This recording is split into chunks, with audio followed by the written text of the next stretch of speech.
Alors, il y en a une autre et c'est comment transformer un échec en force.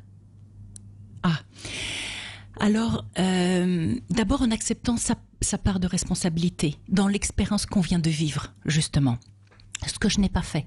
C'est-à-dire que pendant 10 ans, j'ai toussé. Et puisque les médecins me disaient que j'étais guérie, à un moment, je me suis arrêtée. Et je me suis dit, mais Muriel, est-ce que tu es une victime ou est-ce que tu n'es pas un peu responsable de ce qu'il t'est arrivé ? Et bien sûr, je me suis rendu compte justement que j'étais responsable pour ce que je viens de dire. Je n'avais pas pris soin de moi. Je ne m'étais pas assez écoutée pour trouver l'énergie et la force d'assumer ce que je voulais faire de ma vie. Et en plus, je m'étais trompée dans ma stratégie pour gagner.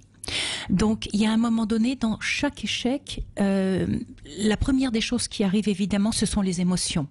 L'émotion de tristesse, des émotions d'incompréhension, de colère aussi, qui sont générées par l'échec. La première des choses, c'est accueillir ces émotions. Les reconnaître, les accepter, se reposer et faire attention aux signes éventuels de dépression. Parce qu'un échec important qui nous impacte psychologiquement très fort peut générer éventuellement de la dépression. Et si c'est le cas, eh bien, il faut se faire aider. Ça, c'est le premier élément. Ensuite, c'est regarder objectivement le chemin qu'on a parcouru et les décisions qu'on a prises.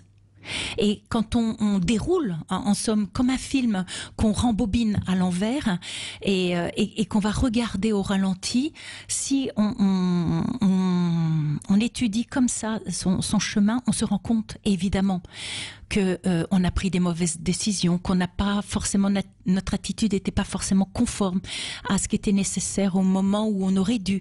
Et là, tout d'un coup, on prend conscience que l'échec, c'est nous qui l'avons généré, quoi. Donc, il est important de faire attention à notre ego, parce que l'ego déteste l'échec, même si souvent c'est lui qui nous y conduit. Et c'est sous son influence qu'on a tendance justement à refuser sa propre responsabilité.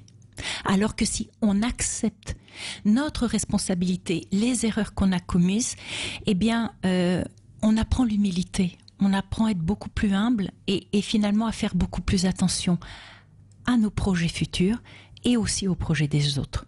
Et puis, moi, j'ai envie de dire, eh bien, on échoue tous à un moment dans la vie, tous, que ce soit professionnellement ou à titre personnel. L'échec fait partie du chemin de la vie, car c'est lui qui nous révèle, eh bien, nos dysfonctionnements, ce qui n'est pas judicieux de faire par rapport à nos projets.